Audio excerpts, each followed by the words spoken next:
Welcome to Jazz Piano Skills. I'm Dr. Bob Lawrence. It's time to discover, learn, and play jazz piano. Well, here we are, right? The end of August. It's hard to believe. And we've spent the entire month pounding away at the key of B major. We've explored the key of B major both harmonically and melodically. Our harmonic workout, as it always does, explored 4 different approaches to voicing the chords found in the key of B major, plus various rhythmic comping patterns. Our melodic workout, as it always does, methodically tackled the scales, modes, arpeggios for each chord in the key of B major, plus various linear lines to help develop improvisational vocabulary. Now, those of you who have been faithfully doing the workouts know firsthand, I'm not telling you anything new here, that the workouts are hard, right? And they require a ton of work. But as always, when you practice correctly, the proper skills, the proper approaches, the payoff is always huge. Big time, significant. And how have we, throughout the entire year, how have we tested our skills after each harmonic and melodic workout? Well, you know, there's no better way to test our improvement and to test our skills than by playing a tune. And that's exactly what we are going to do today. So today, you're going to discover a classic jazz standard from the 1940s. In fact, I believe it was 1940, Fools Rush In. You're going to learn the chord changes, harmonic function, and musical form of Fools Rush In. And you're going to play various voicings and correct chord scale relationships for Fools Rush In, which will then be cultivated into a jazz solo. So as I always like to say, regardless of where you are in your jazz journey, a beginner, an intermediate player, advanced player, or even if you are a seasoned and experienced professional, you're going to find this Jazz Piano Skills podcast lesson exploring the jazz standard Fools Rush In to be very beneficial. But before we rush in to playing Fools Rush In, I want to take a moment, as I do at the beginning of every Jazz Piano Skills podcast episode, to welcome all of you first-time listeners. So if you are indeed new to Jazz Piano Skills, if you are indeed a first-time listener to the Jazz Piano Skills podcast, I want to personally invite you to become a Jazz Piano Skills member. Simply visit jazzpianoskills.com to learn more about all of the educational resources, materials, and services that are available for you to help you improve your jazz piano skills. For example, as a Jazz Piano Skills member, you have access to all of the educational podcast packets, the illustrations, the lead sheets, and the play-alongs that I develop and I produce and publish for every weekly podcast episode. Now, these are invaluable tools that you want at your fingertips while you're listening to this podcast episode, and certainly you want to have sitting on your piano as you practice. So you have access to all of the podcast packets for every podcast episode.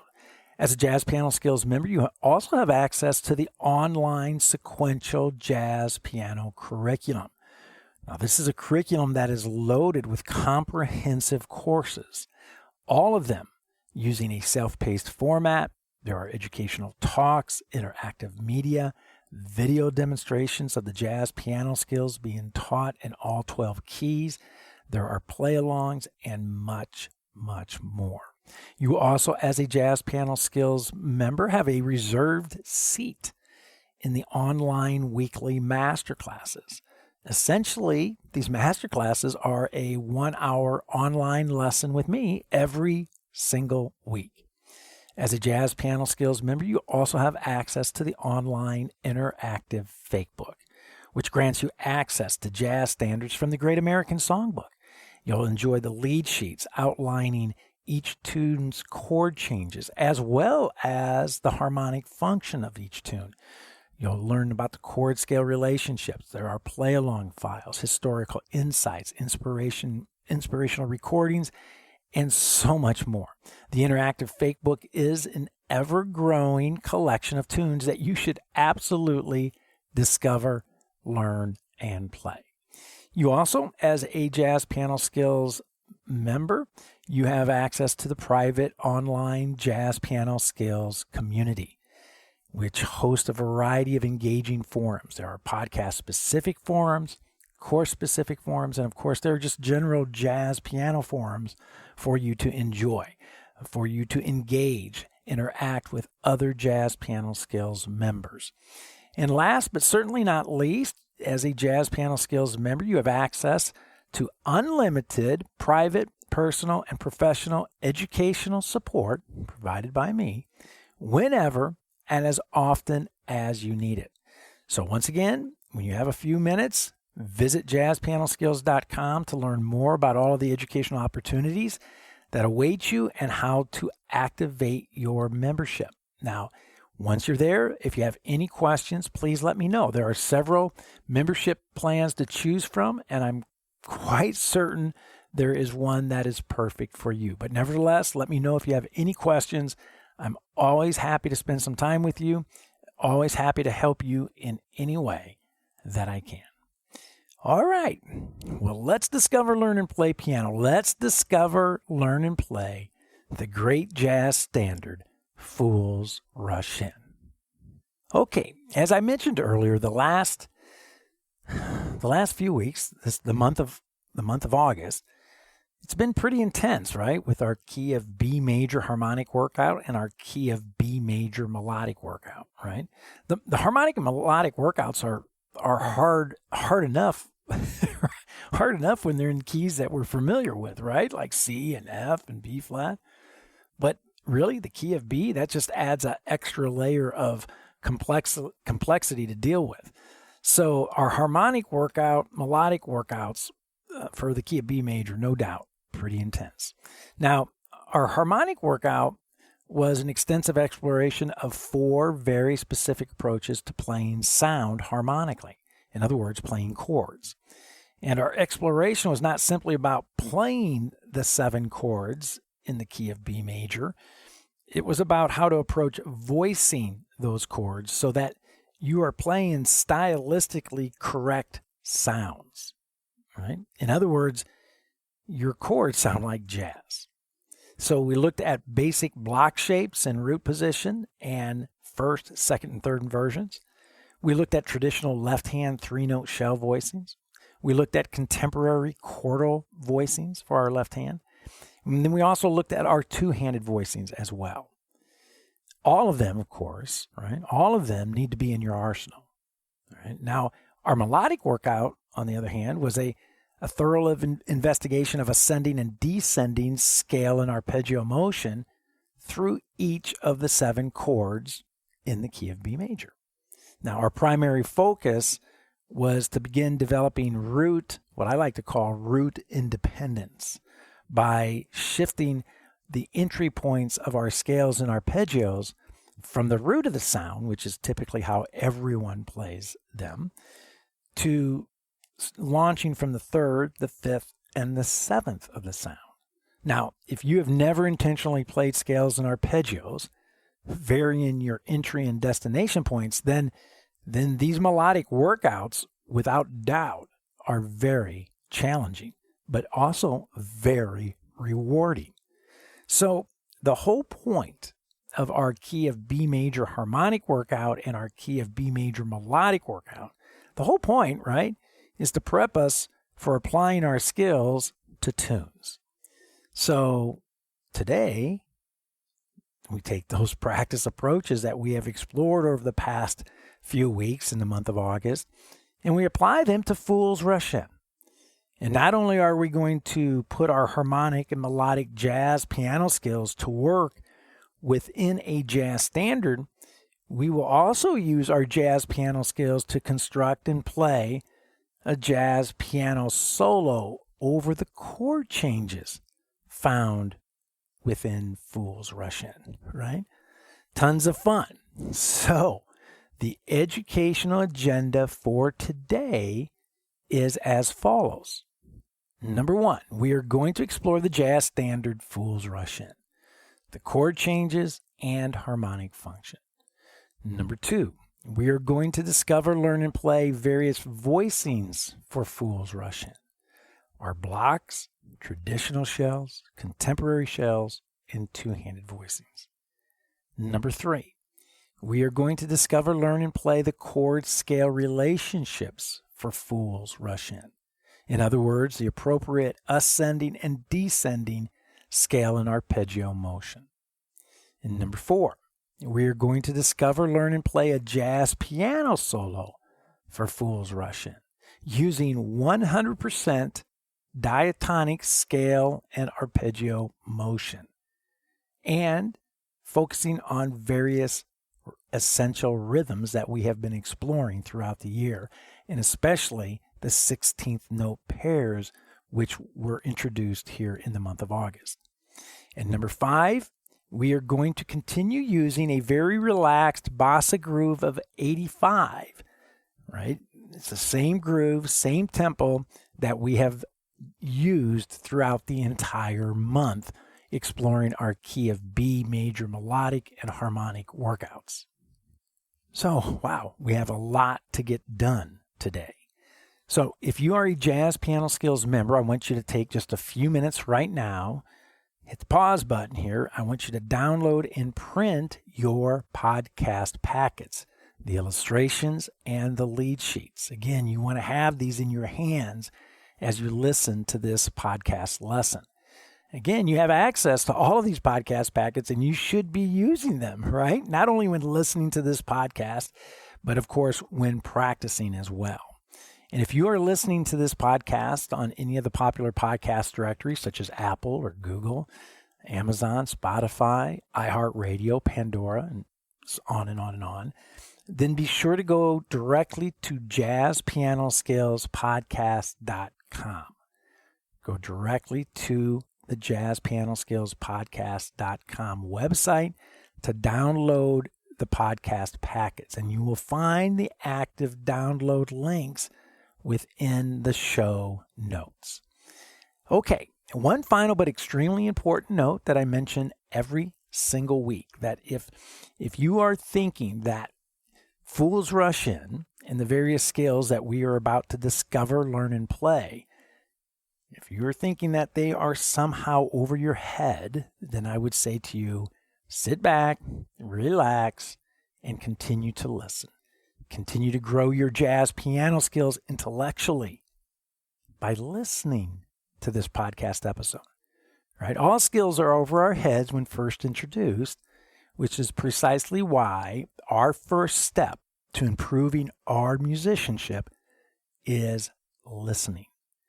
Do not shy away, ever shy away from conversations discussing foreign topics or using unfamiliar terms, right? Stepping outside of our musical comfort zone is what spawns our musical growth.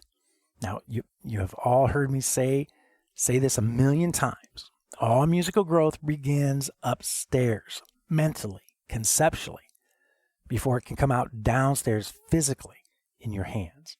So I want you to just sit back and listen to this podcast lesson now to discover and learn. The play will come in time. It always does. Okay, you should have your podcast packets in front of you, your lead sheets packet especially.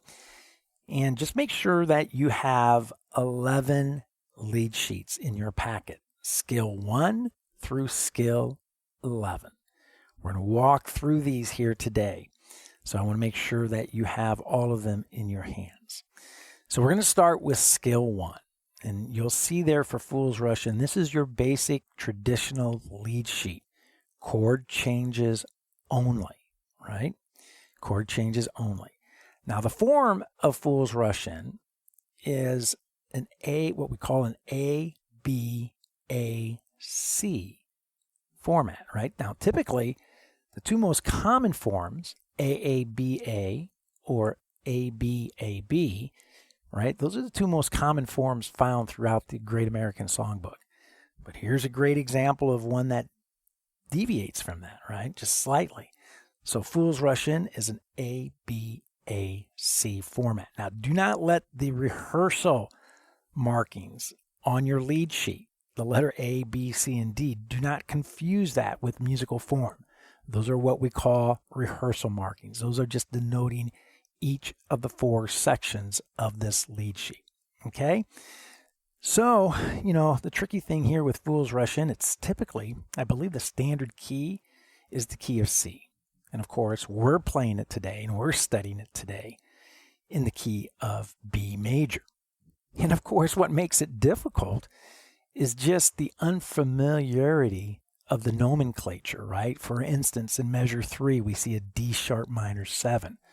We're not used to seeing that, right? We're used to seeing E flat minor 7, not a D sharp minor 7. Measure 4, look what we have, a G sharp minor 7. Again, we're not used to seeing that notation. We're much more comfortable as pianists, as jazz pianists, seeing A flat minor 7. But again, we're doing everything in the key of B major, so all of our lead sheets here are going to reflect and honor the key of B major and be notated accordingly, okay? So anyway, skill 1 or lead sheet 1, here is the basic lead sheet. Now, skill 2 or lead sheet 2 is our harmonic function lead sheet, or what I like to call the DNA of the piece, right? And so you'll see that all these chord symbols have now been converted into Roman numerals. And if you're really serious about learning a song, this is the way to do it, right? Because now you're learning the harmonic motion, the harmonic function of the tune. And not only that, you are literally engaging your ears in the learning process. Now imagine that, right? So often, though, it's very common that students will take in information musically through their eyes, which is so there's such irony there, right? Because music is an oral art form. We consume it through the ears, but we want to study it through the eyes. So what I love about harmonic function lead sheets is it forces us to, yes, intellectually understand the harmonic movement of the piece, but it engages our ears so that we start to hear these relationships like measure 1 and 2, a 2-5 relationship. Measure 3 and 4, a 3-6 relationship. Measures 5 and 6 that fall back to a 2-5 relationship. If you're only looking at the chord symbols, the ears get shut out. It's when you start understanding harmonic movement based on this Roman numeral nomenclature that now the ears become actively engaged in the learning process. So all of that to say to you, spend time studying lead sheet 2, skill 2 here, and spend time playing Fools Rush In, utilizing this lead sheet, okay? So the goal here is that when you're looking at lead sheet 1, you're seeing chord symbols, but you're actually thinking Roman numerals.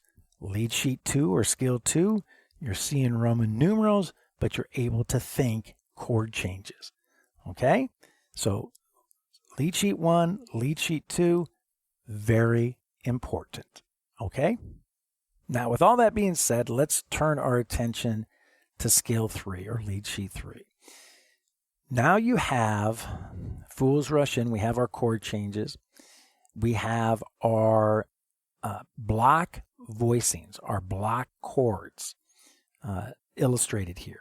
And this, I'm using my block voicings in root position, first, second, and third inversion. And again, I mention this every time we do a tune study. This is just a recommendation. You can utilize whatever block shape you prefer. Root position, first, second, or third inversion. So feel free to experiment with it. If there's something that just doesn't sound correct to your ears, modify it. change it to a different inversion, a different shape, and see if you like that better. This is just a suggestion here, okay? So I want to bring the ensemble in. I want to play through Fool's Rush In. Again, very comfy tempo of 85, kind of a bossa groove. I'm going to, first time through, I'm going to play the chord changes only, and I'm just going to play them really as notated here on the lead sheet. I'm not going to be doing anything fancy with it rhythmically. I'm going to play the chord on the downbeat of 1, let it sound, let it ring, let you digest it, and then the next chord, downbeat of 1, and so forth, okay? So nothing fancy. Second time through, I'm going to add the melody. So now you can hear the melodic line in context, in relationship to the block voicings, okay? So let's bring the ensemble in and let's enjoy Fool's Rush In. Here we go.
Beautiful, right?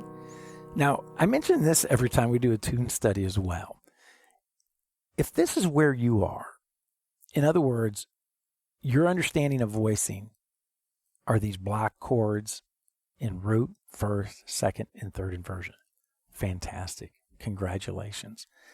Wonderful. You can play a lot of music using these harmonic shapes with the melody placed on top, right? Chords in the left hand, melody in the right hand. Again, when I was learning how to play, I went out and I did many, many gigs playing these voicings. In fact, I still use these voicings. This is not like, I don't want you to think that these are in some way, shape, or form fundamental structures that are only used as a introduction to voicing, because they're not. These are legitimate voicings that should be part of your arsenal and you will use forever for the rest of your life whenever you're playing the piano. But my point being is that if this is all you know, if these are the only voicing structures you know, you're in great shape. Welcome to the club. You're a jazz pianist. Enjoy making music forever. Okay? All right, so now let's take a look at the very next lead sheet. This is scale 4 or lead sheet 4. Now we're going to have our traditional shell voicing. So I'm going to do the same format. First time through, I'm going to play just these traditional 3-note shapes utilizing 3-7-9 and 7-3-5 structures in my left hand. The second time through, I will play the melody on top of these voicings so you can hear them in relationship to one another. Okay? So let's bring the ensemble in and let's enjoy Fools Rush In once again. Here we go.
Awesome. Right? Now, as soon as you go to these 3-note shapes, a little bit more transparent, right? The sound. The root is gone.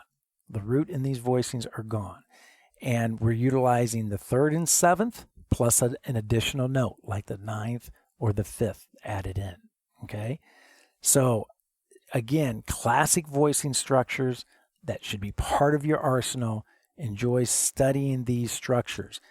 Jazz musicians have used these forever, and they are classic voicing vocabulary. Okay? All right, so now let's turn our attention to lead sheet 5, or scale number 5. Now, these voicings, unlike our traditional voicings, or our block voicings and our traditional shells, the primary interval here that these shapes are built on is the interval of a 4th. Right? So it's a much more contemporary sound than our blocks and our traditional voicings. So let's take a listen. Again, I'm going to play first time through just the voicings. And again, nothing fancy. Playing the voicing shape on the downbeat of 1 and letting it ring. And then moving on to the next measure. Second time through the piece, I will play the melody so you can hear the voicings and the melody together. All right? So let's bring the ensemble in and let's take another listen to Fools Rush In.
Awesome.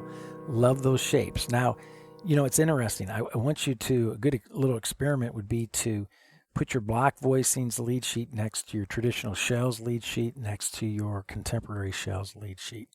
And you can just visually see, right, how these voicings open up from the blocks to the traditional shells to contemporary shells. And what I mean by opening up, right, that you can see the spreading of the notes being spread out. And as the notes become further spread out, right, the sound is more transparent. It's a lighter sound. So it's kind of neat to just visually see that, and then also to listen to each one, and then to hear that as well. All right? So now let's take a look at lead sheet 6. These are our two-handed voicings. And as always, the way I approach playing two-handed voicings, I always play 5-note shapes where I have 2 in the left, 3 in the right. Now, are there other approaches to playing two-handed voicings? Yes, of course. But this is how I approach playing two-handed shapes. Now, again, you're going to see that these shapes are built primarily using the interval of a fourth. So there's a very open sound. You'll see some polychord structures in there, especially with the altered dominant sounds. So you'll see some polychord voicings in there. So I want to bring the ensemble in. And again, I'm going to play it through twice. First time, I'm going to play just these two-handed shapes. The second time, I'm going to continue to play these two-handed shapes, but I'm going to play the melody as a trumpet player on top of these two-handed shapes, so you can kind of hear that relationship, how these chords sound behind an instrumentalist. Okay, so let's bring Fool's Rush in and let's enjoy it again. Two-handed shapes, 2 times through. Here we go.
Awesome. All right, so now that concludes our look at voicings in relationship to Fool's Rush In. We've looked at our block voicings, our traditional shells, our contemporary shells, and our two-handed voicings. Now, skills 7, 8, 9, and 10 is a melodic exploration using ascending scale motion, descending scale motion with skills 7 and 8, ascending and descending arpeggio motion, scale 9 and 10. Okay, now I do not have time to play through those examples today, but take a look at those, and if you'll notice, they are all utilizing root entry, but you should utilize the exact same approach in these lead sheets to explore ascending and descending scale motion from the 3rd, 5th, and 7th entry as well, and then do the same for ascending and descending arpeggios from the 3rd, 5th, and 7th entry as well. Okay, so now we want to jump to skill number 11, and this is the solo that I play over Fool's Rush In. Okay, skill 11. So I'm going to play through this 3 times. I'm going to play the head first, the melody in other words, and then I'm going to play a chorus, take a solo, and then I will play the melody again the third time through, okay? Now, in the solo, you'll see that we have all the rhythms that we have been focusing on. We have eighth note rhythms. We have most recently, our 16th note pair, where we have a eighth note with two 16th notes. On either two 16th notes on the back side of that eighth note or two 16th notes on the front side of that eighth note. We also have dotted quarter eighth rhythms. We have eighth note triplets. We have quarter note triplets. We have eighth notes that enter on the back side of the beat on the and of one or the and of two and so forth. All right, so you'll see all the rhythms that we have been dealing with, that we've been practicing and studying throughout the year, find their way into this solo in some way, shape, or form, okay?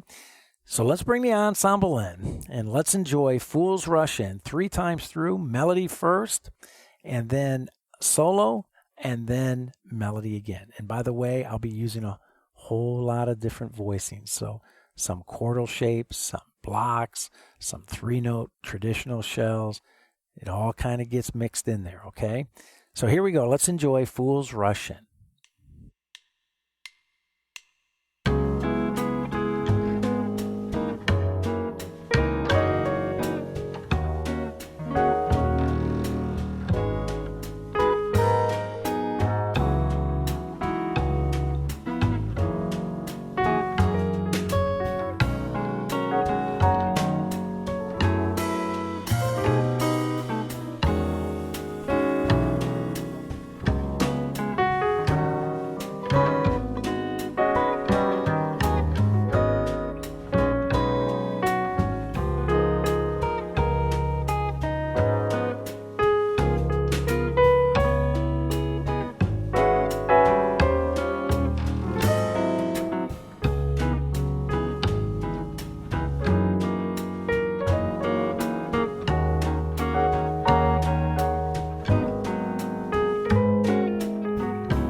What a great tune. And it's interesting, right? Typically, Fools Rush In played as a ballad, but not typically with a bossa groove, right? This is what makes the Great American Songbook so wonderful. These tunes are always a thrill to enjoy and to experiment with different tempos and different grooves. It's amazing to me how many different treatments tunes from the Great American Songbook can utilize to just add like I like to say, a fresh coat of paint on a old standard. So anyway, it never fails, right? We have unpacked a ton of information in this podcast episode, as we do in every podcast episode. And today certainly was no exception as we discover, learn, and play Fools Rush In. As I try to do with every tune study, right? I want to model for you how to begin truly learning a tune, how to connect the what and how that you are practicing to an actual piece of music. In other words, how do the jazz piano skills you are practicing translate to playing? And I want you to think about this. If you are unable, and I've mentioned this before, if you are unable to apply your practice approach to the learning of tunes, just like we did today, I would say to you that you need to seriously examine the what, why, and how of your practicing. Another way of saying this is that if you do not see the jazz piano skills you are practicing in the tunes you are playing, then you have a disconnect between the two, which is not good. And you've heard me say this many times on many different occasions as well, that harmony and melody are the same, as indeed they are, right? I can say the exact same thing about jazz piano skills and tunes. They are the same as well. Bottom line, if you do not practice jazz piano skills, you will not be able to successfully play jazz tunes. And hopefully you're beginning to see that jazz piano skills are tunes and tunes are jazz piano skills. The only difference is one has a fancy name like Fools Rush In and one does not. Right? So if you're beginning to see jazz piano skills as tunes and tunes as jazz piano skills, then you are on the right track. You are on the correct path. Congratulations. I've said this in previous podcast episodes since the start of the new year, since January, and I want to stress it again today. If you hang in there with me this year, you will experience a ton of jazz piano growth, and you will love where you are musically by the end of the year. I guarantee it. Once again, I want to encourage everyone to use your podcast packets, your illustrations, your lead sheets, and play-alongs, right? You've heard me say this over and over and over again too, right? Conceptual understanding determines your physical development. In fact, I said it earlier in this episode. So the time that you invest in studying and mapping out your voicings, your ascending and descending scale and arpeggio motion from various entry points, this kind of grunt work, as I like to call it. The time that you spend doing the grunt work is time very well spent. The return on your investment, simply immeasurable. As always, be patient, right? Developing mature professional jazz piano skills takes time. So begin structuring your practicing after the playing demonstrations that I modeled for you today in this podcast episode, and you will begin to feel and you'll begin to see and hear your progress. Well, I hope you have found this Jazz Piano Skills podcast lesson exploring Fools Rush In to be insightful and, of course, to be very beneficial. And don't forget, if you are a Jazz Piano Skills member, an ensemble member, I will see you online Thursday evening at the Jazz Piano Skills Masterclass. That's 8 p.m. Central Time to discuss this podcast episode lesson exploring Fools Rush In greater detail and, of course, to answer any questions that you have about the study of jazz in general. Be sure to use the educational podcast packets. Be sure to use the Jazz Piano Skills courses to maximize your musical growth. And also, make sure that you are an active participant in the Jazz Piano Skills community. Get out there, get involved, contribute to the various forums, and of course, make some new jazz piano friends. Always a great thing to do. You can reach me by phone if you have any questions. My number here at the Dallas School of Music is 380-8050. My office extension is 211. You can reach me by email, Dr. Lawrence, that's drlawrence at jazzpianoskills.com. Or you can utilize the nifty little widget found throughout the Jazz Piano Skills website. It's called SpeakPipe to send me a message as well. Well, there is my cue. That's it for now. And until next week, enjoy the classic jazz standard Fools Rush In. And most of all, have fun as you discover, learn, and play jazz piano.